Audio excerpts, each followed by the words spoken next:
முதலமைச்சர் வராரு, வந்துட்டு அவர் இருக்கிற வரைக்கும் தான் அந்த இடத்துக்கு மதிப்பு, மரியாதை, அலங்காரம் எல்லாமே இருக்கும்.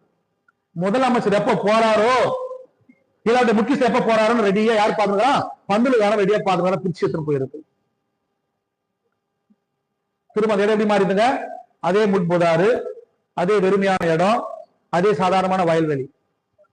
முதலமைச்சர் வர்றதுக்கும் முதலமைச்சர் இருக்கிற வரைக்கும் தான் அந்த இடத்துக்கு மதிப்பு, மரியாதை. அவர் போயிட்டாருன்னா ஸ்டேஜும் பின்னாடியே போயிடுது, அவர் போயிட்டாருன்னா ஒளி விளக்குகளும் பின்னாடியே போயிடுது, அவர் போயிட்டாருன்னா பேனரும் பின்னாடியே போயிடுது, அவர் போயிட்டாருன்னா ஒடியும் அவர் பின்னாடி போயிடுது, அவர் போயிட்டாருன்னா மக்களும் அவர் பின்னாடி போயிடுறாங்க.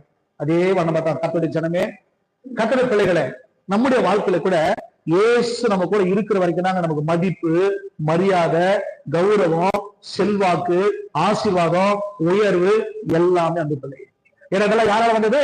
அவரால் நமக்கு கிடைத்தது, அவரால் நமக்கு வந்தது. அவர் நம்ம விட்டு போய்விட்டார்னா இதுவும் நம்மளோட கூட சேர்ந்து என்ன பண்ணுங்க, போயிடும் அவருக்கு பின்னாடி.